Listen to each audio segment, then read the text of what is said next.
estrela da manhã, eu cantarei a ti. Crescendo em uma família ou em uma igreja família. Amém? Nós somos uma igreja família e queremos crescer nela. Como fazer isso? Como que isso se dá? Nós vamos ler o texto de Efésios 2:19, está no telão.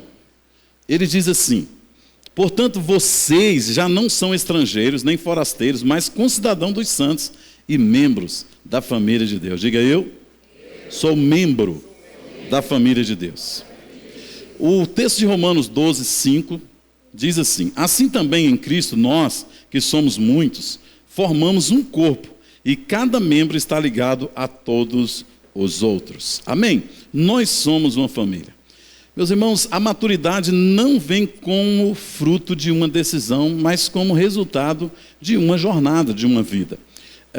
Sem dúvida que a decisão nossa é muito importante, mas ela é o primeiro passo para uma jornada extraordinária que vai nos conduzir à maturidade. Nós queremos que todos os membros da nossa família espiritual, que eles cresçam, que eles se desenvolvam, não é? Eu fico pensando em alguns irmãos nossos, eu fico olhando eles assim, a carinha deles. O dia que chegaram aqui, receberam Jesus, é como um bebê na maternidade, e depois nós os vemos, não é? E aí a gente tem o privilégio de mais que os ver crescendo na vida da igreja, de se tornando irmãos mais velhos, que cuidam e que recebem outros, e que ajudam a igreja, a família. Então, sem dúvida, é um privilégio, meus irmãos, extraordinário ver as pessoas crescendo em Deus, as pessoas amadurecendo em Deus, e nós estamos tendo essas oportunidades aqui na nossa igreja. Todos nós que estamos na família espiritual, obviamente fazemos parte da família biológica, certo? Agora, é comum nós termos na nossa família biológica, algumas questões, manifestações, coisas que a gente devia naturalmente linkar e saber também lidar com elas na família espiritual. Por exemplo, na sua família biológica você tem alegria, sim ou não? Quem tem alegria na família biológica? Olha aí. Quem tem tristeza na família biológica? Decepções na família biológica? Olha só. Quem tem ganhos na família biológica? Olha, não é só eu não, né? Perdas na família biológica. Olha, na família biológica, a gente ensina, sim ou não? A gente ensina. O Pedro, cara daquele tamanho, nasceu esse dia, quer ensinar a avó, quer ensinar o vô, ensina o pai, é um negócio assim.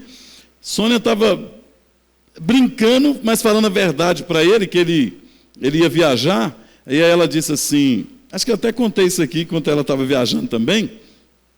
Ela disse: a vovó vai sentir muita saudade de você, vai. Aí ele olhou para ela assim: você supera isso, vovó. Você supera isso. Ele escreveu o 3, ao invés de escrever o 3 assim, ele fez uns exercícios lá e escreveu o 3 assim, contrário. Ele fez assim e tal. E aí, fez ele o contrário. E aí eu fui explicar para ele que estava, com muito jeitinho para ele fazer o contrário. Vovô, você sabe, é a mesma coisa, vovô. É a mesma coisa já. Meu vovô é a mesma coisa. Então, ele, às vezes ensina errado, mas ele ensina e ajuda a gente em muitas ocasiões.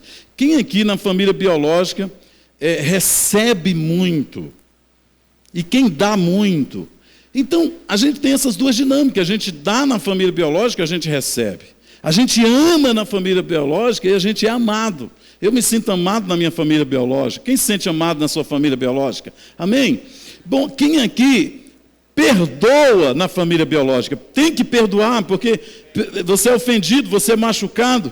Quem aqui é perdoado na família biológica porque erra também? Amém? À medida que eu vou falando, vocês estão diminuindo as mãos. Quem aqui comete erros na família biológica? Olha aí. Acertos na família biológica. Irmãos, a gente na família biológica tem todas essas experiências. Agora, por que a gente às vezes não está pronto para receber essas mesmas experiências ou essas mesmas manifestações na família espiritual? A gente tem um conselho aqui. Então, não exija da família da fé o que nem a sua família biológica, eu estou dizendo isso aqui há anos, eu tenho 7 irmãos, do mesmo pai, da mesma mãe, e eles são completamente diferentes, são pessoas diferentes. Então não exija da sua família espiritual o que você sabe não poder exigir da sua família biológica, e nem por isso você a abandona. Não exija perfeição, diga perfeição. Não exija aprovação compulsória, diga aprovação. Não exija perdão sem disciplina, diga perdão sem disciplina. Não exija liberdade sem limites, tá? Então, a gente lida com isso com muita naturalidade na família, ou pelo menos devia, mas na família biológica, mas na família espiritual a gente fica cheio de dedos muitas vezes. Irmãos, um pai normal, de uma família também normal, biológica, ele não permite, por exemplo, que o seu filho, mesmo adulto, que trabalha, que tem o seu dinheiro, ele viva uma vida completamente sem nenhum tipo de prestação de culpa, prestação de contas, vivendo dentro do contexto da casa. Nenhum pai, mesmo que o filho tenha o salário dele, ganhe o dinheiro dele, tenha o carro dele, vai e venha, o pai exige, não é nem que ele exige, é natural que todos os pais recebam desses filhos o quê? Um mínimo de prestação de contas. Por exemplo, eu estou morando agora só nós, eu e Sônia, lá em casa, mas eu criei 3 filhas, e uma sobrenatural ficou conosco durante muito tempo, que é a Sheila, mas muito interessante, irmãos, que, veja a Sheila, ela não é minha filha biológica, ela estava morando lá dentro de casa, ela trabalhava, ela tinha toda a autonomia dela, mas ela não se sentia com a liberdade de sair, por exemplo, sem falar para onde ia, ou ficar onde ficasse por tempo que ela quisesse, sem dar satisfação. Ora, mas ela tinha o dinheiro dela, ela recebeu o salário dela, ela não poderia fazer isso, já que ela é adulta? Às vezes a gente pede prestação de conta alguma vez para um membro da igreja, para um obreiro da igreja, aí ele diz assim: pastor, eu sou adulto. Porque quem foi que disse que eu ser adulto implica em que eu não deva prestar conta, irmãos? Eu como marido, preciso prestar conta para minha esposa, isso dentro da família. Ela precisa de prestar conta para mim, não é? Mas não é essa prestação de conta só aquela que senta aqui, vamos não é só disso que eu estou falando, é uma prestação de conta social, moral, que a gente vive junto, a gente tem um compromisso, a gente fez uma aliança lá. Tá? Então, tudo isso está implícito nessa aliança. Certo? Hoje, minhas filhas, por exemplo, elas 2 estão fora do país. Então, eu não espero elas voltarem para casa. Porque eu não fico toda noite esperando, será que as meninas vão chegar? Porque eu sei que elas não estão morando lá em casa, estão morando em outro país. Não é? Mas se elas morassem lá na minha casa e vão voltar a morar, então eu fico na expectativa de que hora que elas vão chegar, onde estão, são adultas, são responsáveis, certo? E isso é natural para elas. Então, irmãos, eu estou dando exemplos aqui, porque enquanto membros da família, nós não podemos viver sem o mínimo de compreensão dentro da comunidade do que vem a ser prestação de conta, do que vem a ser essa prestação mútua na relação e de reciprocidade. Sabe, eu como pastor aqui, eu devo prestar conta para vocês. Vocês acham que, sinceramente, eu sou pastor, posso fazer o que eu quiser? Não pode, eu não posso. Eu respondo por você. Eu não vou falar o que a Sônia me falou essa semana, porque eu fico com vergonha. Fala. Eu vou falar. Não vou falar. Não vou falar, não. Então vamos lá. Às vezes, eu digo isso para ela, e ela diz para mim, em alguma ocasião, ei, você é pastora da igreja de Cristo Dawkins, você tem que lembrar disso. Não é pecado não. Situações de posturas simples na vida. Eu sei que naturalmente eu preciso de prestar conta. Eu tenho que prestar conta, então eu tenho que... Não é uma coisa que eu super admiro, super amo, mas aí eu vou me adequar, não. Eu não vou me adequar, eu vou me adequar a isso por causa de eu estar dentro da comunidade, de eu estar dentro da família. Amém, irmãos? Gente, e é tão lindo se todos nós tivermos essa postura.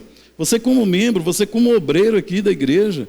Imagine uma pessoa, não, eu vou lá na igreja no dia que eu quero, eu vou na celebração no dia que eu quero. O William está esperando pelo Alessandro todos os domingos aqui.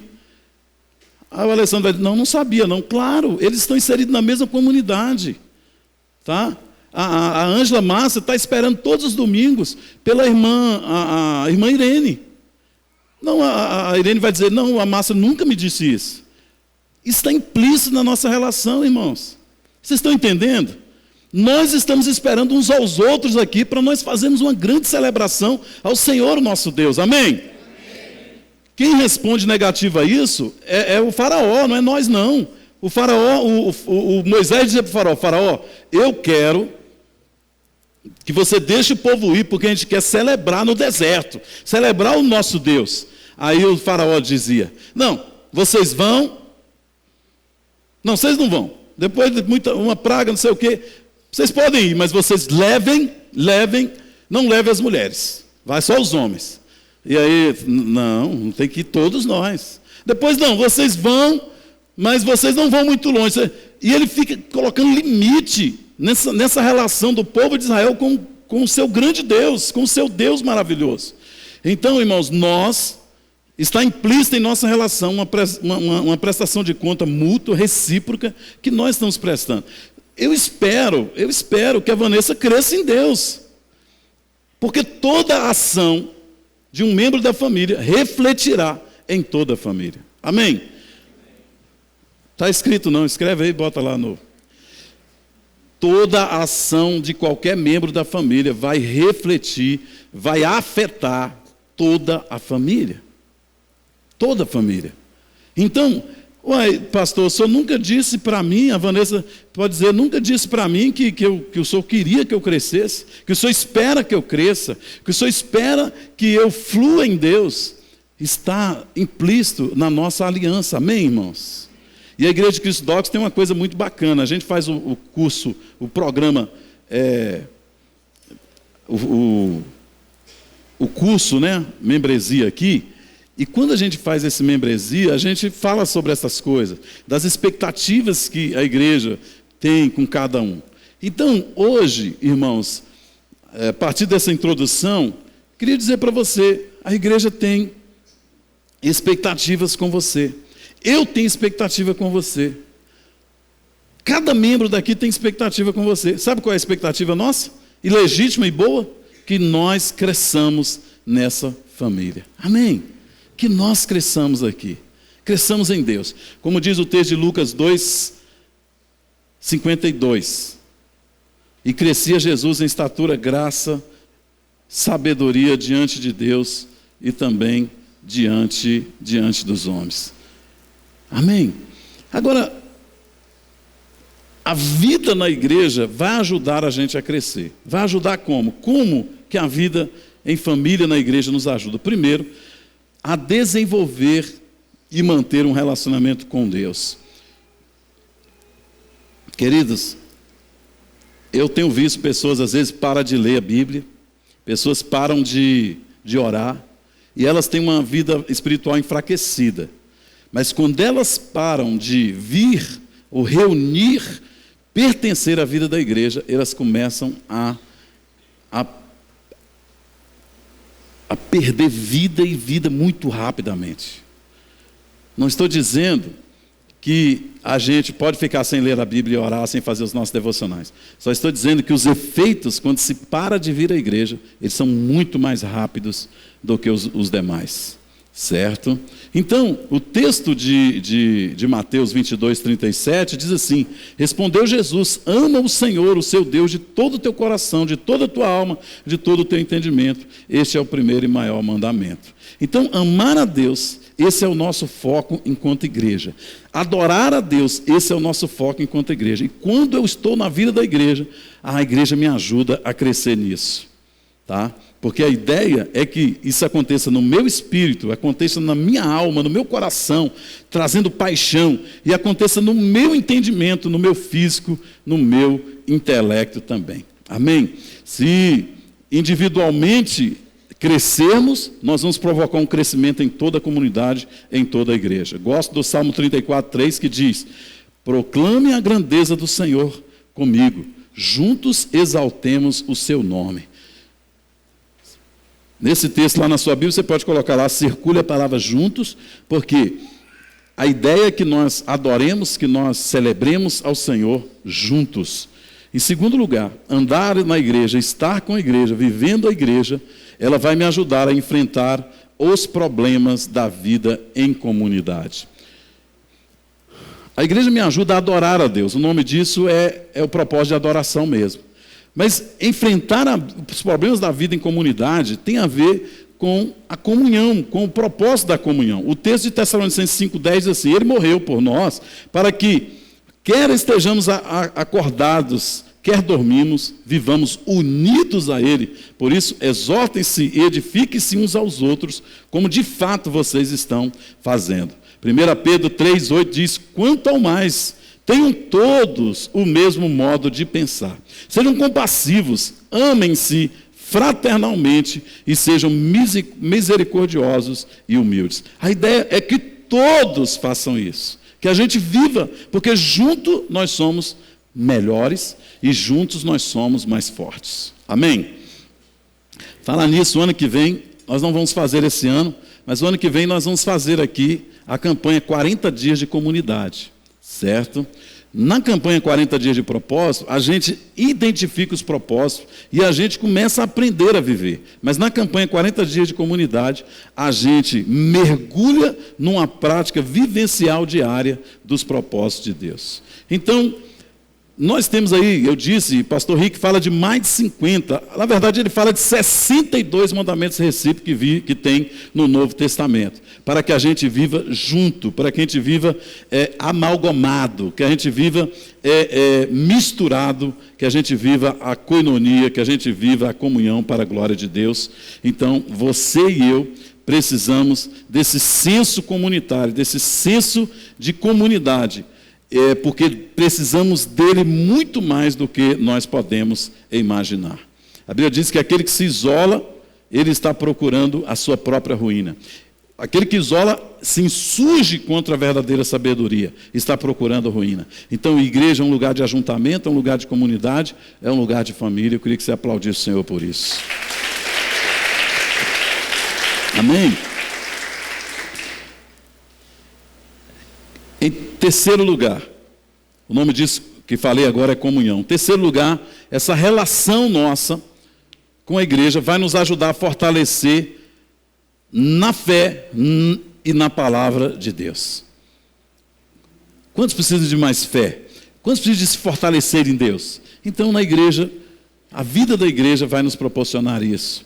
O texto de Hebreus 6:1 diz: portanto, deixemos os ensinos elementares a respeito de Cristo e avancemos para a maturidade sem lançar novamente o fundamento do arrependimento de atos que conduzem à morte da fé em Deus. Nunca vamos crescer em maturidade se ficarmos pensando em coisas pequenas. Se nós ficarmos no nível doutrinário bem rasinho, porque a criança, quando ela é bebê, ela não pode comer alimento sólido, não é verdade? E a gente, quando é criança, não pode também. Mas a ideia de Deus é que a gente cresça, porque Jesus crescia em graça e sabedoria diante de Deus e também diante dos homens. Amém? Veja o que Efésios 3:10 diz.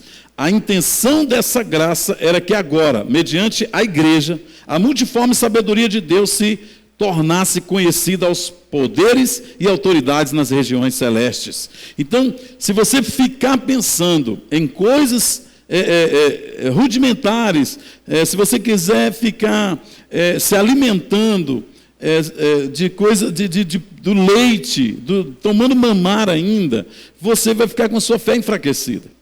O apóstolo Paulo, escrevendo aos Coríntios, ele diz: olha, eu queria falar para vocês como adultos, mas vocês são crianças na fé. Eu queria dar para vocês alimento sólido, mas vocês são bebês espirituais. Esses textos como esse diz a pretensão de Deus para conosco. Qual é a pretensão de Deus para conosco? Que nós cresçamos em tudo, que nós cresçamos, porque quando a gente cresce em Deus, Deus cresce na vida e na comunidade onde nós estamos inseridos. Amém? O mundo espiritual fica sabendo, os poderes, as potestades, fica sabendo que nós crescemos, e isso vai abalando o inferno, abalando o mundo espiritual. O nome disso, irmãos, é discipulado.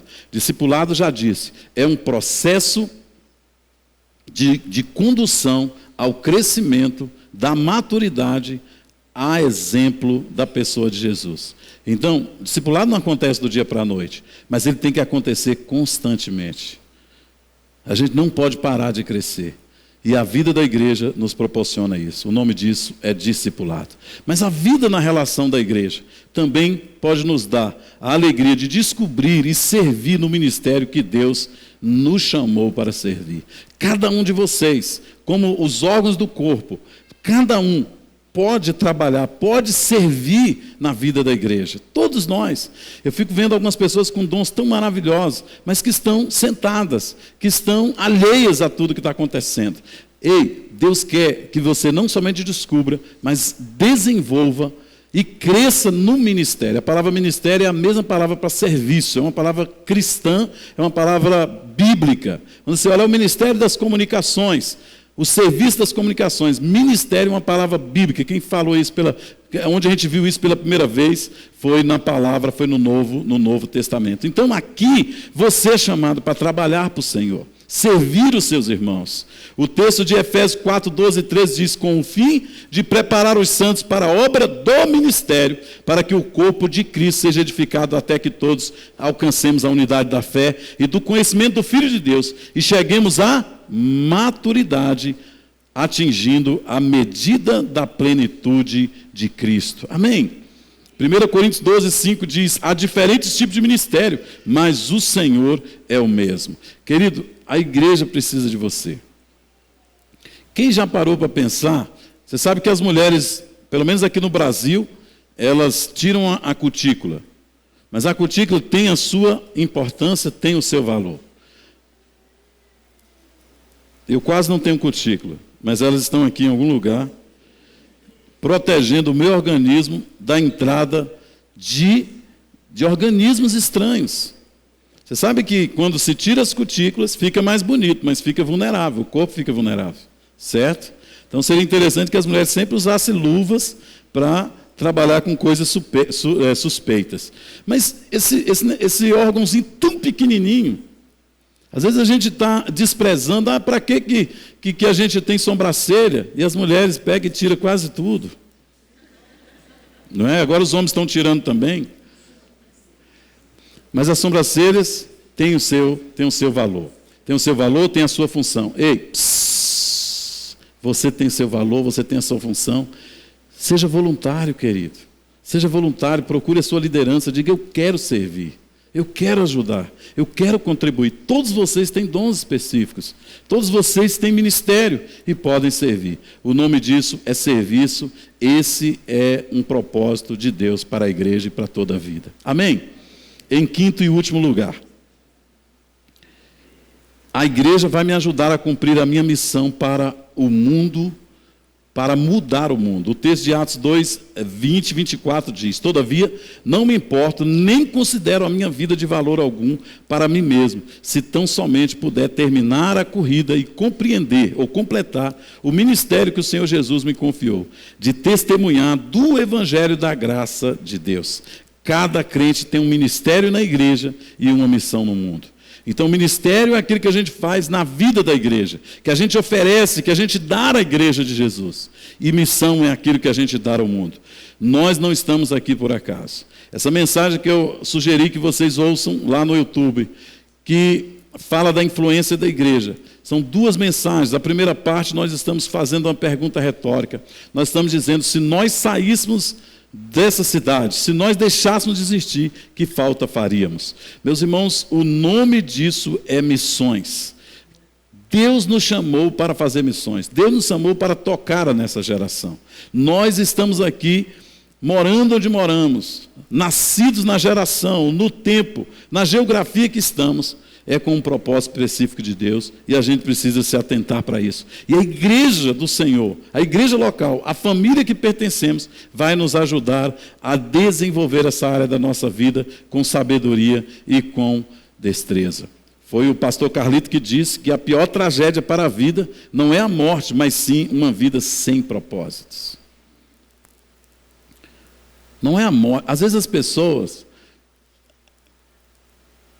ficam assim um pouco impactadas em alguns momentos diante da morte, quando eu estou diante da morte, porque, por exemplo, minha mãe morreu com 83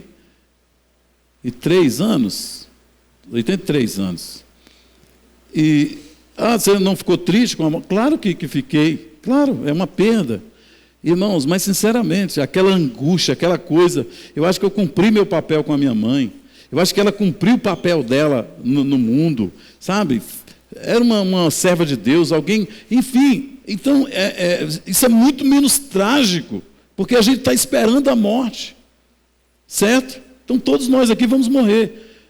Gente, daqui 100 anos, nenhum de nós estaremos aqui mais. Já pensou sobre isso? Nenhum de nós que estamos aqui dentro. É provável que daqui 100 anos não estaremos aqui mais. Quem sabe algum bebezinho que está por aí. Ei, trágico é nós passarmos por essa vida sem cumprir a missão, sem cumprir o propósito que Deus nos chamou para cumprir. Eu queria que você ficasse de pé, porque nós vamos concluir esse tempo, essa palavra, dizendo que vocês foram chamados para viver em paz, como membros de um só corpo. Onde? Mergulhado na vida da igreja, servindo o Senhor na vida da igreja. Eu queria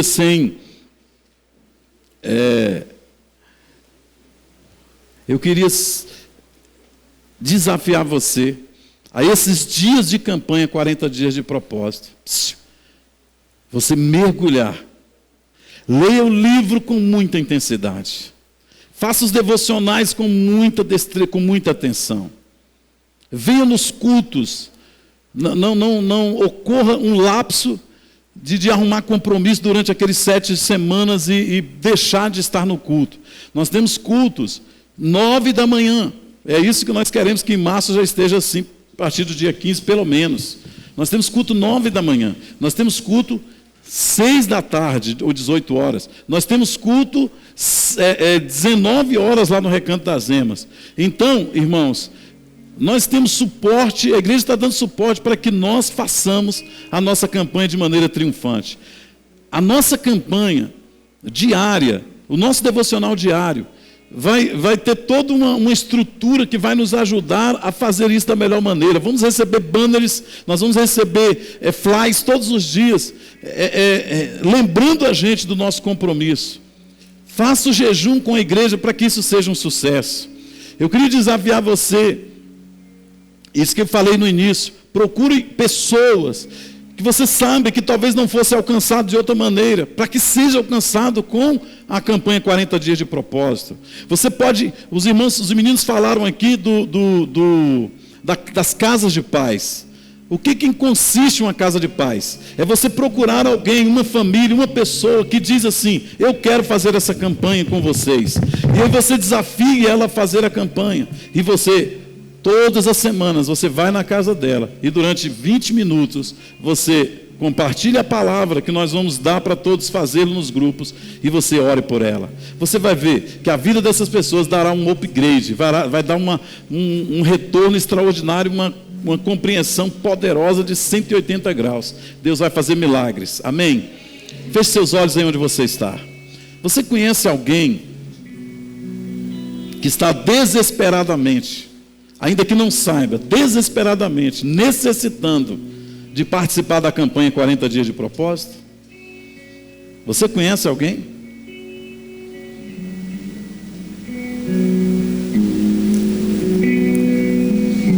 Enquanto membro da família de Deus, enquanto membro de uma igreja local, será que seria confortável para você a igreja andar em uma jornada empolgante de 40 dias, enquanto você fica para trás sem se comprometer com ela? Como você vai prestar conta disso? Nós somos uma família. Nós somos uma família e, como família, nós queremos ser o melhor membro de família que uma igreja pode ter. Levante suas mãos. Pai, hoje à noite, Senhor, é uma noite especial para nós. Ouvimos a Tua voz. Tu és bom, em todo tempo és bom, justiça está